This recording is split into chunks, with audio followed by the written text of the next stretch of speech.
Hey everybody! Today, Nikki's not here, as you can tell, but we have a really special guest, and I want you to introduce yourself. How you doing, everybody? I'm Luis Rodriguez. Louis, tell me about yourself, because before we even get to the story part, I want to know like a little bit about you. Like, go ahead. Well, I'm just one of those very polite, not shy, but outgoing person. Love to laugh and somewhat be the party of the main thing of a party. The life of it. I'm Puerto Rican. I'll actually be 42 next week, the 29th. You're a baby. So I got 2 kids. I got a daughter that's 13, and then I got a son that's gonna be 12 on November 1st. Okay, good.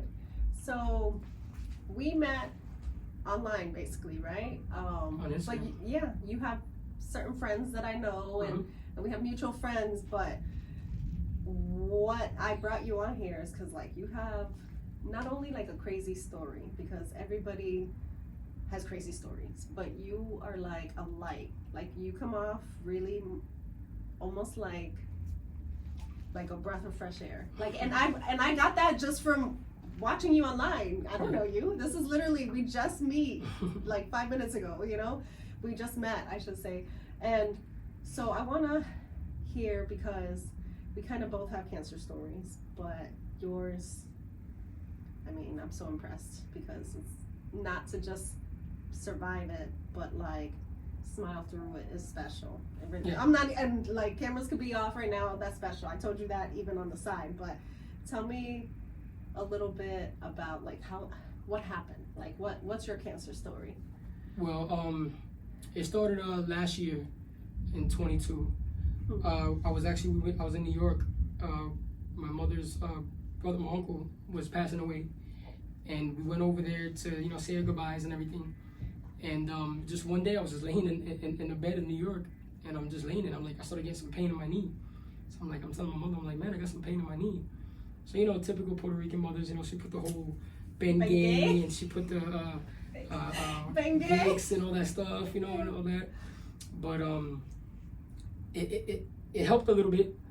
But then a couple of days later, or like a week later, I think actually, I came back here to Florida, where she stood over there to take care of my grandmother at the time, because my uncle was basically taking care of my grandmother. Yeah, she's gonna be 99 now on October 14th. That's wild. So 99, God bless her. Yeah, wow. So if everything goes good, hopefully God takes care of her. Next year we'll be there for 100th, for a little birthday party for her.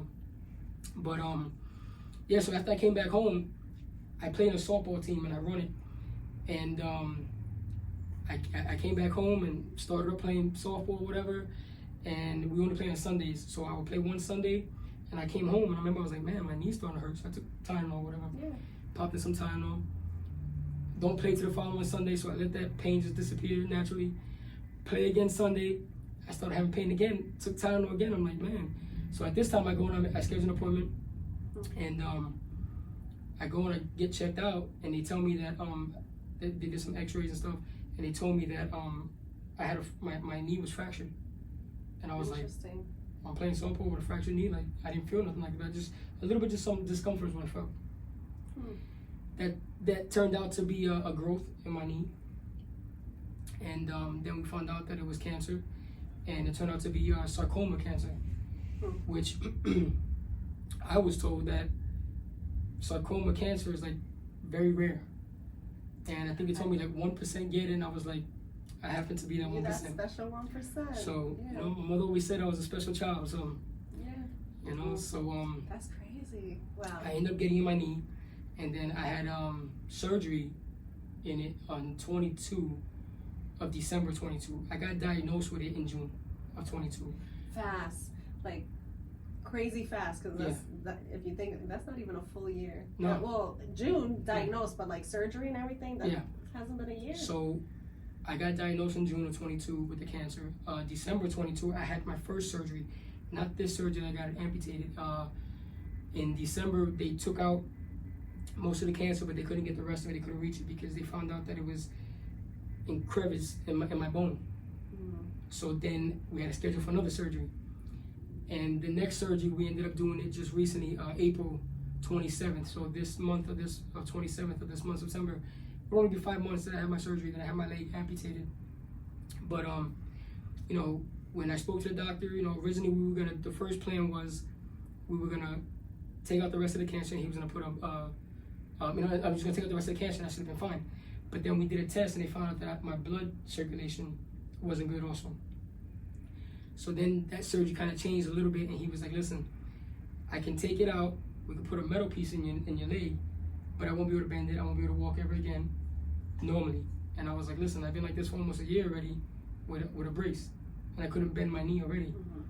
And this is already after I had my surgery too, I still couldn't bend it. So I was like, I don't want to do that, I don't want to be like that. Because, you know, I just looked at my room one day, and I saw crutches one day, you know, my room, I got a wheelchair in the car, and I was just like, I don't want to live like that for a whole nother year. So we talked, and in the back of my mind, something was telling me that I might get it amputated, but I was still trying to like, no, you know, maybe hopefully not, you know. And after we talked, we did the test, found out my blood circulation wasn't good. They came back and told me, listen, I could do the procedure either way, but if we did it, we kept my leg and we put the metal in there, it's a possibility I'll be in a hospital numerous times for blood clots, different surgeries, procedures, up until they finally tell me, hey, we did everything, we have to amputate it. So, me and the doctor, we talked a little bit, and he actually called me the day before I was scheduled to have my surgery anyway.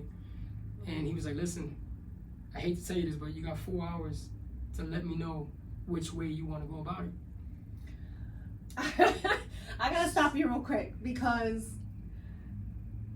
I mean, I know what the doctors do, and they do good work, but like those kind of decisions are wild to make, and detrimental to this in 4 hours. 4 hours.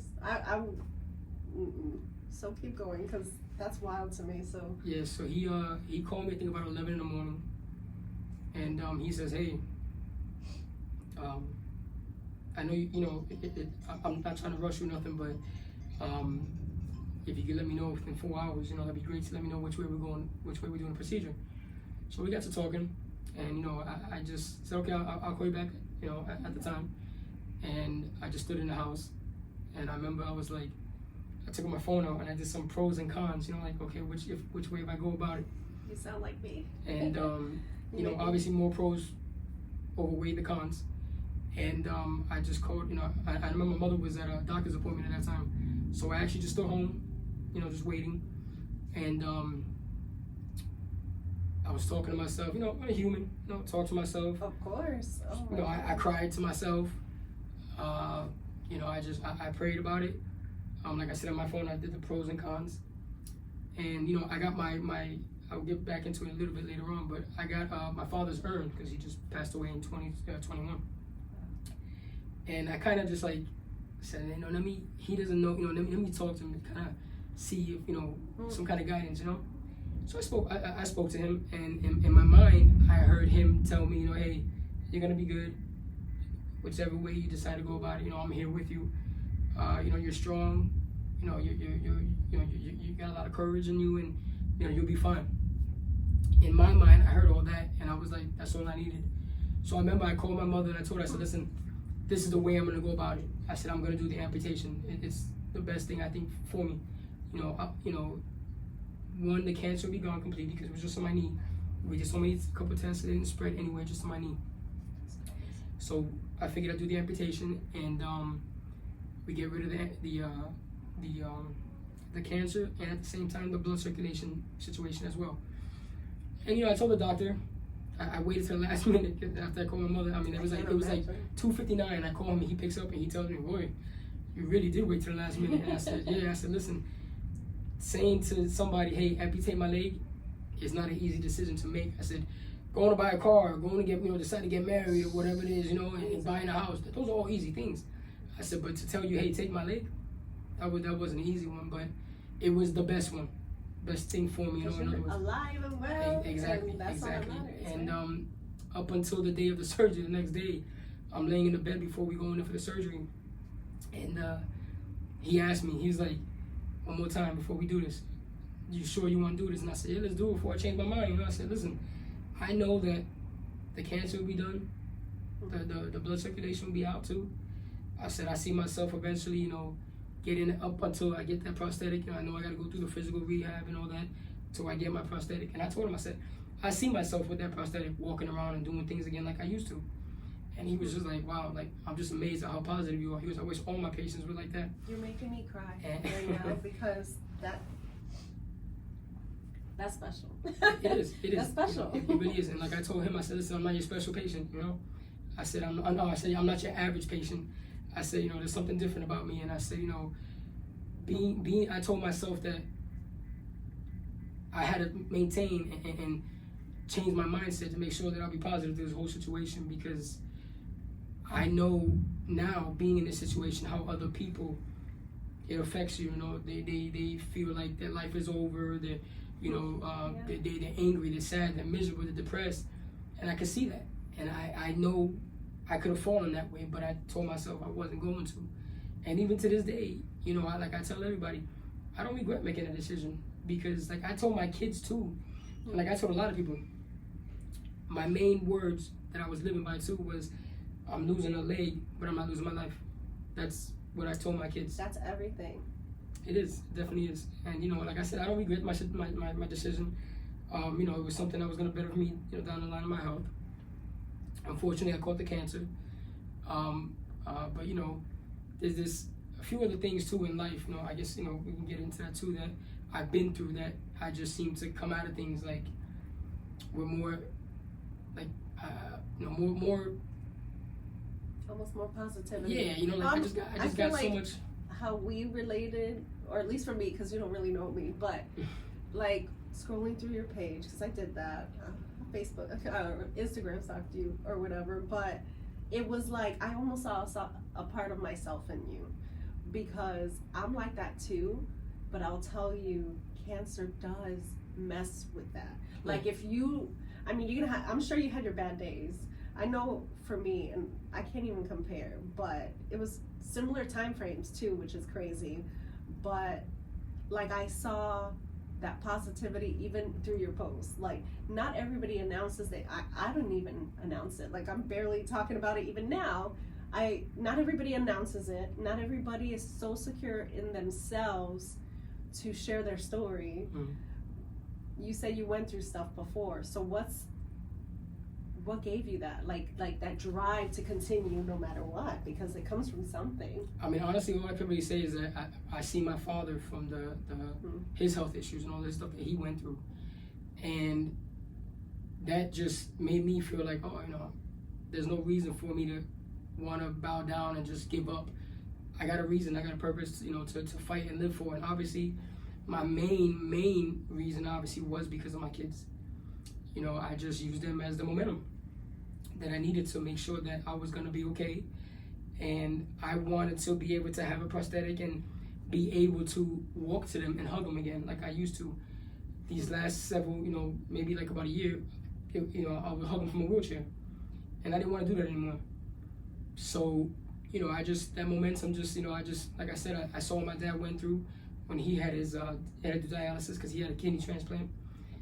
And I would see when he would come home so tired and just ready to give up sometimes. And we would tell him, no, you gotta fight. But then when my kids were there, and they would, oh, Grandpa, we love you. And he would always tell them, listen, you guys are the reason why I'm gonna keep fighting. So, you know, I told myself, I said, you know, that's the momentum, that's the reason what I'm gonna keep fighting for. And you know, and to this day, whatever else that I go through, I'm gonna keep using that as my momentum and my fuel. I love, I mean, because it's so, people think it's hard to deal with stuff, right? But it's harder to keep going. Yeah. It's hard to decide every day, I'm gonna wake up and I'm gonna fight. Like, it's hard. That's not easy. It's easier to give up, right? So I always tell people, and you brought that, like, I'm almost speechless. I'm never speechless. Everybody can tell you I'm never speechless. But like, you brought that up where, like, I'm just gonna keep going. Like, your kids are your momentum, but I feel like it's a mindset, like you were probably either born with, or like it got created from all the trauma, or dealing with your dad, or just having a beautiful family if you have it, you know what I mean? Like his mom is back there, but I see that too, like that love. Like I don't necessarily have that with a mom. My dad passed too, and seeing that, like having, like he's like almost like a little guardian angel for you, Yeah. telling you, and that faith, like to have that and to know, okay, let me pray, let me speak to my dad, let me, like all of those things come from, that's just inner strength. Like Yeah, that is definitely. like what was the hardest thing about the cancer? Because I don't even think it was losing a leg.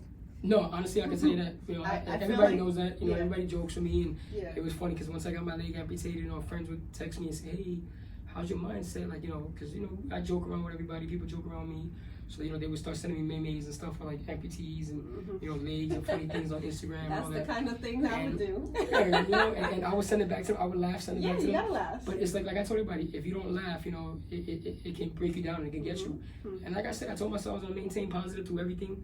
And you know, you gotta laugh, you know, you gotta have fun with it or whatever, and it's part of your life now. You know, for me, it's, you know, I can't just roll out of bed and just get up and just walk with the two normal legs like I used to.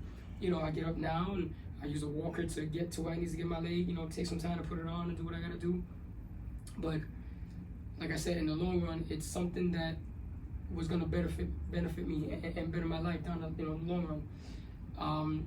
But when I got diagnosed with the cancer, I still kind of wasn't like hurt or shocked by it, because deep down inside I kind of had a feeling that one day, I mean, it may have been not now, but one day I probably was going to get diagnosed with cancer, because it runs in my mom's side of the family. My mom's side And- too. Yeah, Oh, and everyone. Yeah. yeah, That's crazy. So my mom's side, on my grandmother's side, is cancer, and my grandfather, my mother's father, was heart attacks. Mm. And so I relate so much to that too. yeah, so Wow. going back, you know, 4 years ago, back in 2019, I had a triple bypass heart attack surgery. Listen, I'm sorry, That's but okay. what? Yeah, and you know, that was another crazy story, because You were my age at that time. Yeah. I mean, I had a minor heart attack at 17. We're sharing Oh, wow. stories. wow. And I've had issue. I can't even imagine having a triple bypass at 38. Like right now, at my age, And, having you know, that. having that heart attack, you know, Jeez. was crazy for me, because it wasn't, you know, everybody to this day asks me, oh, what did you feel? How was it? You know, and you know, TV you watch, like, oh, your left It is. arm goes numb It's and all not that. as But- dramatic, and it happens like that. And it didn't, I didn't have any of those symptoms like that. But what was crazy about it was that I was at home sleeping when I had the heart attack in the middle of the night, and I had my two kids in the bed with me, laying with me. And I remember waking up the next day, and I was like, it was probably like 5 a.m. And you know, when you work out and you stop working out for a couple of days and you go back to work out, you feel sore. Yeah.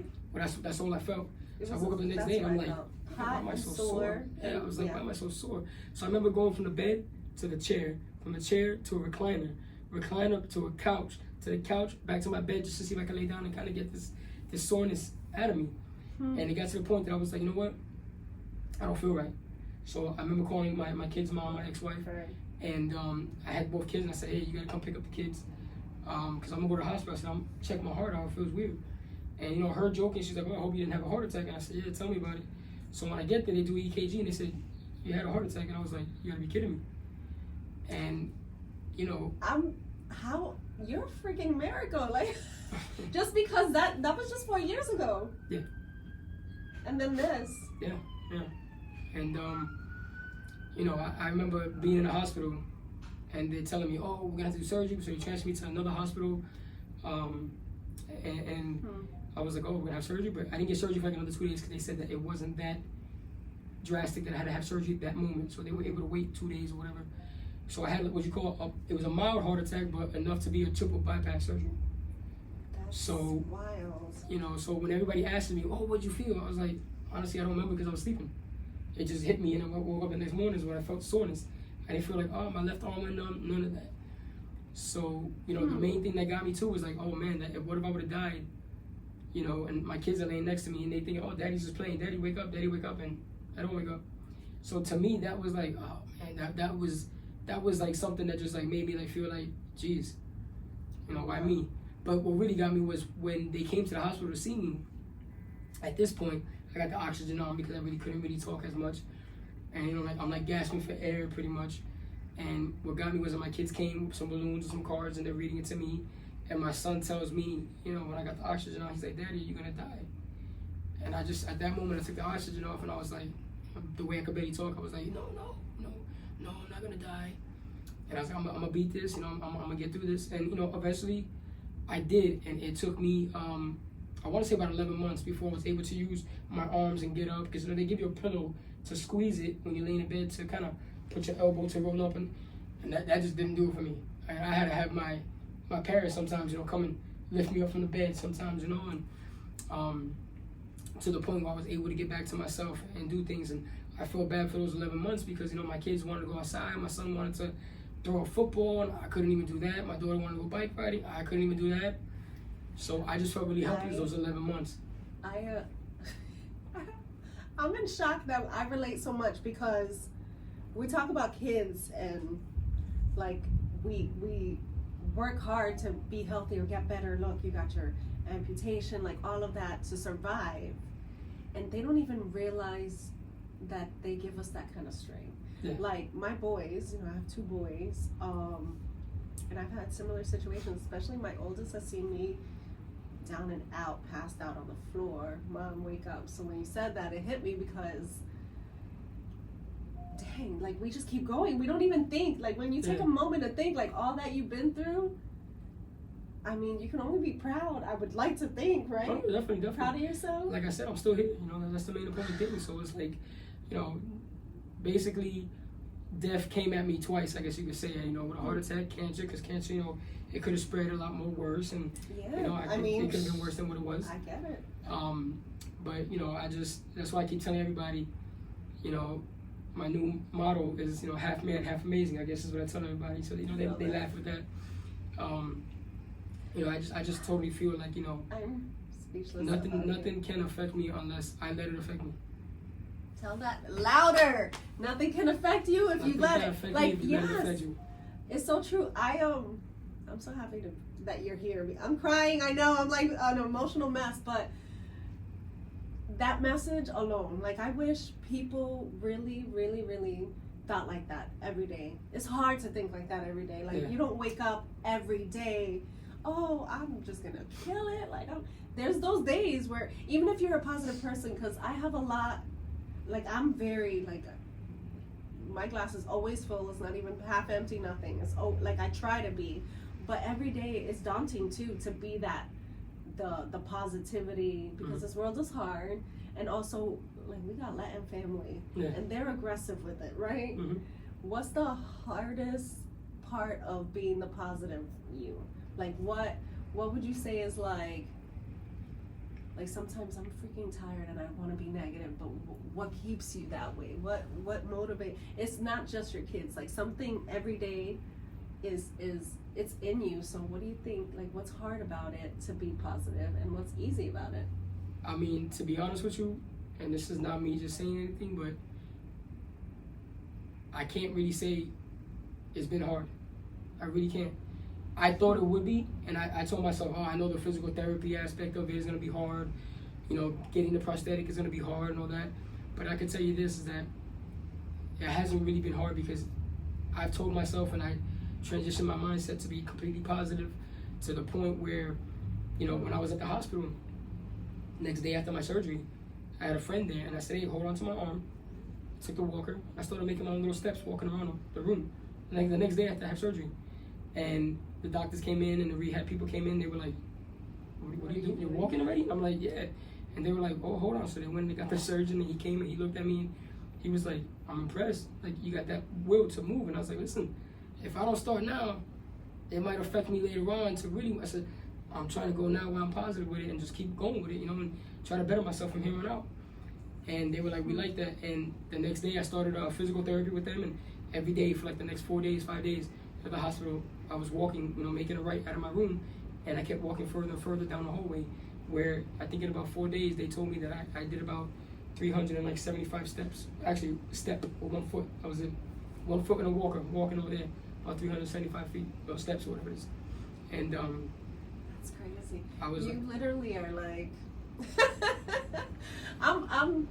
I'm so, I feel like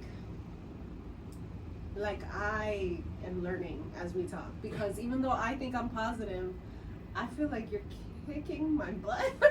I mean, because it's crazy to think like all those things in a matter of a couple years, and in between that you lost your dad, right? mhm. I can't even imagine.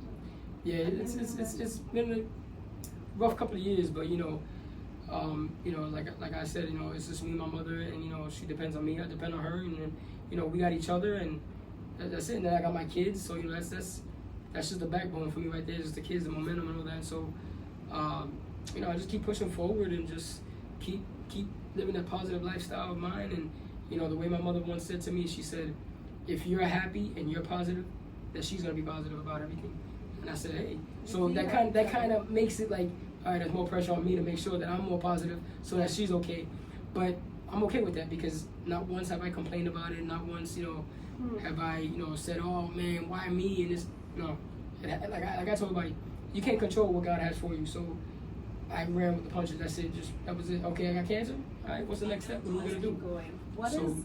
I have to ask you, because, I mean, your mom's here. You said it. Like, you guys like feed off each other, and how is it like to have a mom like that? Like, I gotta ask this question because I don't have a mom like that. I'll be honest. So like, and how important was she to your recovery? Because you're slowly recovering still, yeah, right? She's still very important to me for my recovery. You know, she helps me out daily and everything, and you know, she was there for more support and everything. And that's the very first thing she said when I told her I was gonna I was gonna go with the amputation part. She's like, whatever you want to do, I'm here for you 100%. We'll get through this together. I said, okay. And you know, having a mother like that, you know, like everybody says, you know, oh, I got the best mother in the world and this and that, and you know, everybody's gonna say that about their mother. But you know, I honestly feel like that's the only mother that I have, that's the only father that I had. So yeah, you know, she is everything to me, and I'm everything to her, because I'm the only child. I don't have no siblings, nothing. So you don't have siblings. No, That's siblings wild. at all. That makes a little bit more sense in No the sense siblings. that like that's all you guys Yeah. got each other. that's it. Wow. That's it. So you know, That's special. everything just gets thrown on me in that aspect. Like, even if it's negative, you know, it is what it is. You know, back to when, you know, I had well, I just go back real quick. When I left the hospital, I went to a rehab facility, and I was supposed to be there for about I think a month or so. And I did so good at the rehab facility that they were very impressed. I tell them, they kicked me out like 10 days later and told me, you're doing too great. And I'm like, what do you mean? Like, are you serious? And they're like, you're doing really great. To the point that, you know, I even asked them, listen, if I fall, how do I get up? And they had me lay on the floor. They told me how to get up. They put this like belt around you just to kind of hold on to you, you know, just in case. And I told them, I said, don't put the belt on me, and don't hold me at all. I said, because when I go home, you're not gonna be in my house. So if I fall, I need to know how to get up. No problem. First day he taught me. First day I did it. I got up, put myself on the bed. My arms lifted myself up, pushed my leg to get up my balance, sat up on it, no problem. That analogy, like you fell, you know, Yeah. get up, get yourself off the floor. Like that's how I think I see life. Is like, yeah, I'm gonna fall. You got me crying.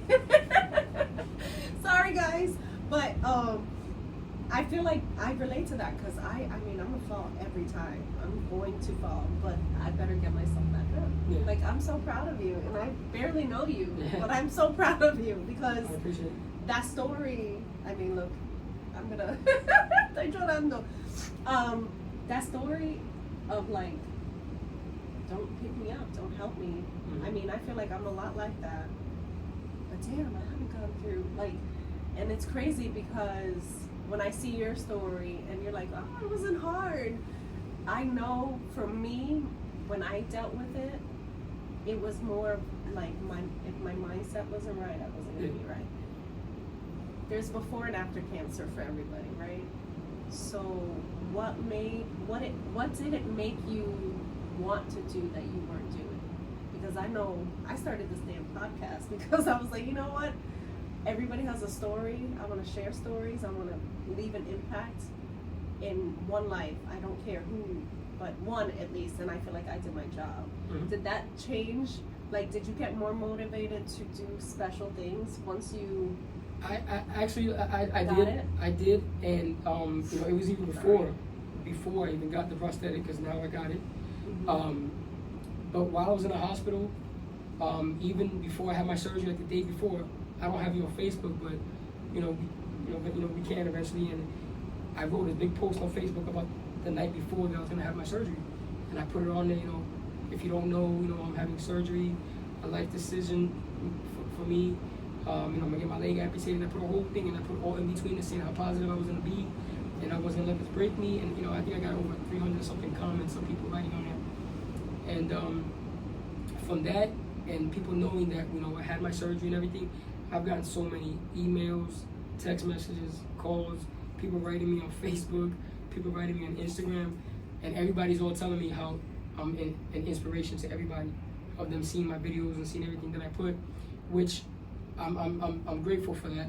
But one thing that I kept telling people was that I didn't really do this for everybody. I did it obviously for myself, because I wanted to get to that point again in life where I was walking again and I'm able to drive again, and if I could play softball again, cool. I also coach high school basketball. You do it so I just wanted to get back to my normal self, basically. And everybody kept hitting me up telling me, oh, you're inspiration. And I still get text messages, people still see videos and they're always like, oh, you're such inspiring to us, and da da da.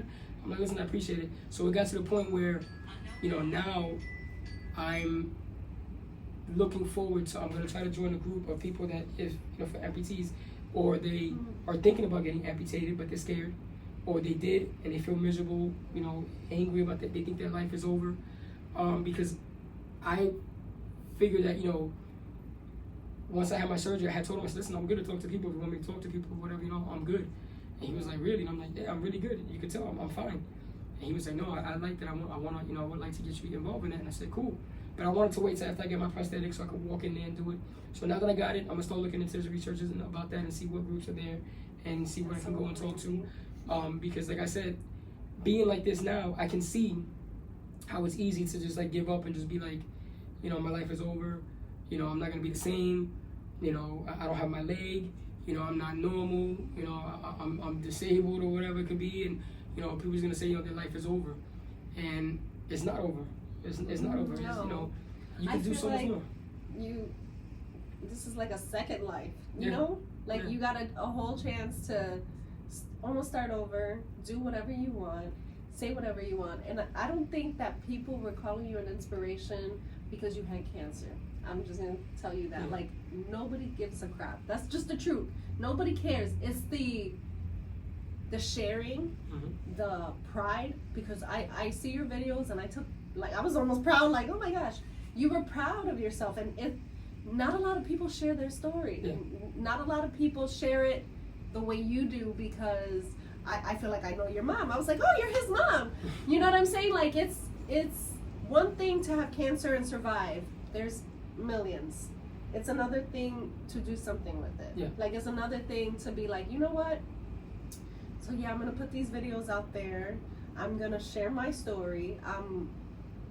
That's the inspiration. Yeah. It's that, because I don't think I inspired not a damn person with my cancer, but because I dealt with it in a quiet way, for better, for worse. That's what, at that moment, that's what I needed, right? But thinking back, I really do wish I shared more, because there's so many people that do give up. Yeah.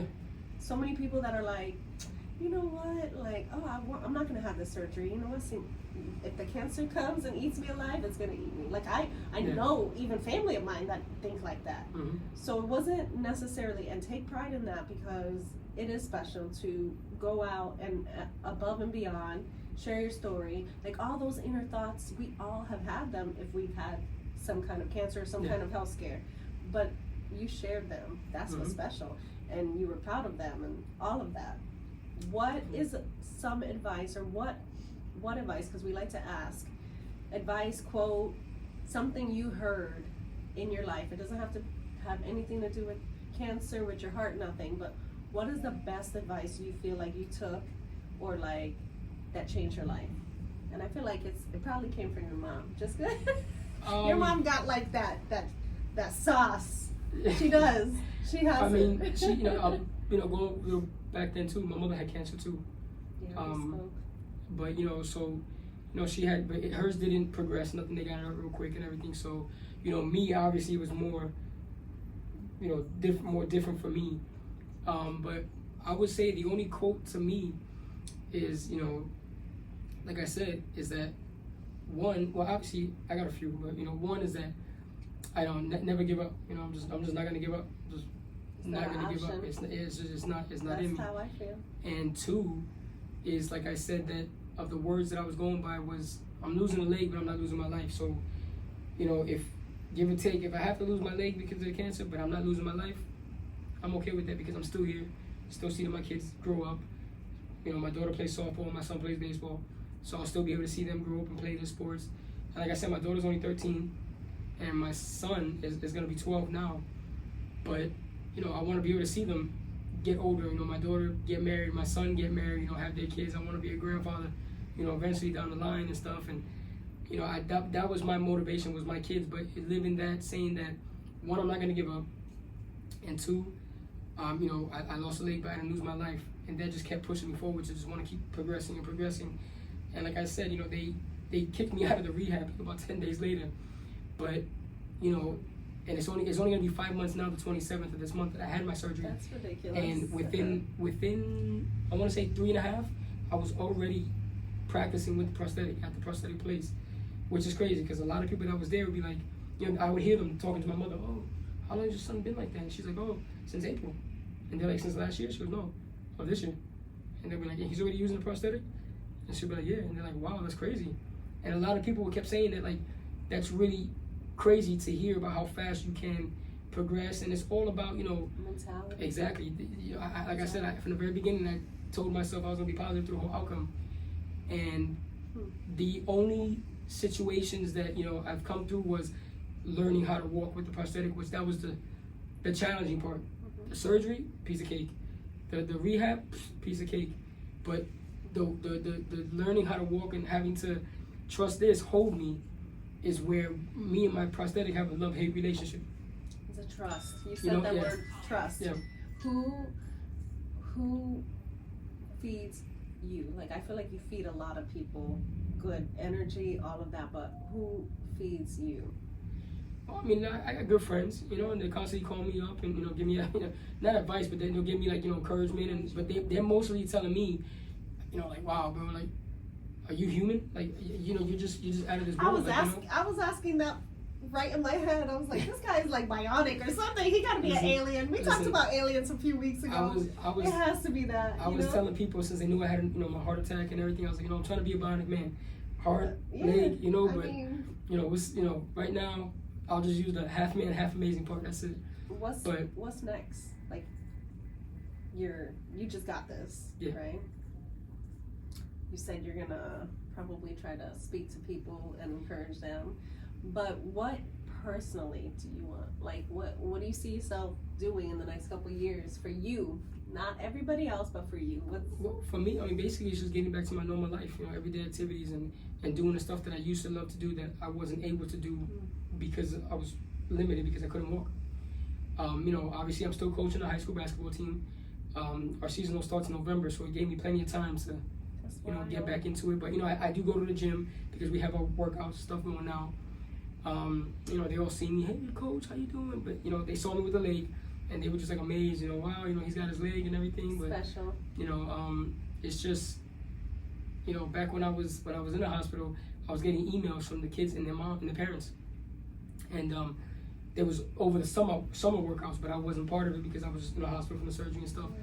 So their parents were like, yeah, the kids are starting the summer workouts. I was like, listen, they better get on it, don't try to be lazy. I was like, because if I'm doing my rehab with one leg, they have no excuse to do it with their two legs and the young bodies and and they're like, no, we're gonna tell them. So when I saw them, I was like, how's it going? No, we've been doing it, coach, we've been doing it. Well, there's no excuses, why not? Don't give up. Keep pushing yourself. I was like, be better than when you were last year. Last season and stuff. I love that. It's just better always. That's just how I'm doing it now. Is that what, this is a new thing for me. But I'm gonna be better now than I was before. And I love that. It's just a matter of just being positive and just the outcome of how you push yourself to do it. And at the prosthetic place where I go to, there's a guy that's there that I've known him for over 20 years, and I didn't know he worked. He's an amputee also, but I didn't know he worked there until he found out that I had my leg amputated. He reached out to me, and I go to his prosthetic company, and he works for me over there, and we got to talking, and he's got me thinking because he told me he's written a couple books since he's been amputated. So I was like, you know what? I think I'm gonna start doing that too. Try to see about looking to write a book of my life and up until now what I've been through, and maybe I'll be a bestseller one day. Who knows? I'll buy it. I don't care who's buying it. I'll buy it. I feel like you have a lot to say, and you come off so calm, but you got a lot of fire. Oh, definitely. I mean, it's just. I'm not using this as an excuse, but everybody says, oh, you got that New York mentality, you got that toughness. I'm from New York too. I'm from the Bronx too, but it's like I know I live in Florida. I don't bring that Bronx wherever I go. Yeah. But it's just that it's just in me that that fight and that will, that it's just I'm not gonna give up. And I constantly send videos to all my family, my cousins, and everybody else see it, and they're just like, wow, I can't believe it. Look at you. And I recently posted not that long, I think it was last week, at the prosthetic place. They had me on a treadmill, and I looked at the guy like, are you kidding me? Like, you want me on a treadmill? I can barely walk. And he put me on it, and I'm walking with it, and I was like, I stumbled a few times, but I'll maintain my balance doing it, and I was like, it's just another challenge for me to conquer. So, I'll be doing that when I continue to keep going back over there anyway. And, just to make sure that I stay stronger and just keep pushing myself to the best that I can be. And it's like, I'm not giving up at all. The next step for me after this would be to start driving again. I haven't driven my car in over a year. So that'll be the next step for me to be driving The things that we again. take for granted. Yeah. So, driving, a book, I mean, you can do anything.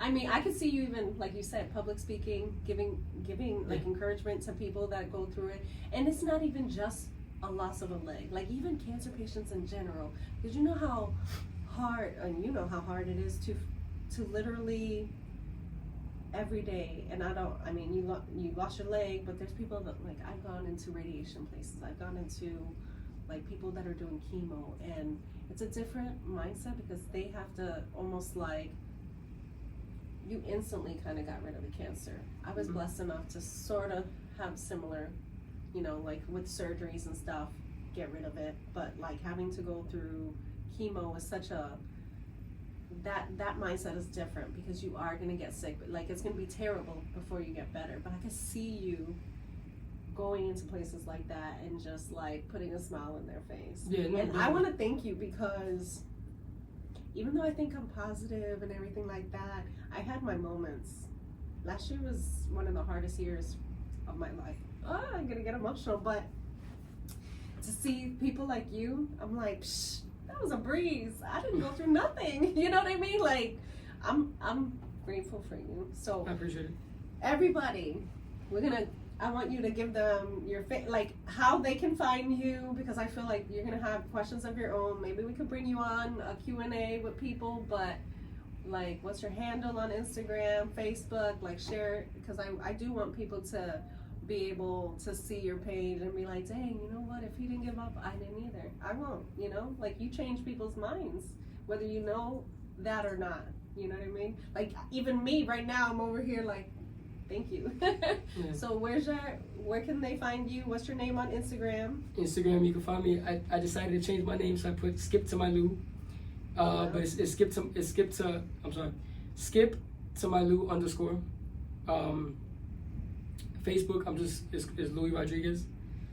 There's only 2 social medias that I have. Same. You can follow me. But like I said, my main thing is just to continue being positive and just not letting this overcome me. I'm gonna surpass this, and that's just been the whole momentum of it and everything. And I'm okay with it. Like I said, I don't feel bad about the decisions that I had to make at all. I feel like you're living your true purpose. So if it had to be losing a leg, I'm all about purpose. So this is what you were meant to go through, so that you can be the you that you're supposed to be. Oh, definitely. And I got friends that they at their churches, they're like, oh man, can you come one day and speak about your testimony? Yeah, let me know when. I'm okay with it. I have no problem going and talking about what happened with me to anybody, because if you see that I'm happy and I'm positive and everything, it rubs off. Exactly, and that's like, you know, just going back real quick, one last thing, when I was at the hospital, you know, I had some friends, close friends, you know, they came to visit me, and they were just, you know, emotional and tearing, and I'm looking at them, and I'm like, why are you guys crying? And they're like, you know, and I'm like, you're only crying because this happened to me, and you know me, that's why you're crying, you know, you're emotional. I said, but listen, go back outside the room, wipe your tears, come back. I don't want no negativity, nobody crying around me, because if I don't feel bad for myself, the same thing. why would I want somebody to feel negative about me in my situation? And it didn't happen to you. It happened to me, and you see how positive I am.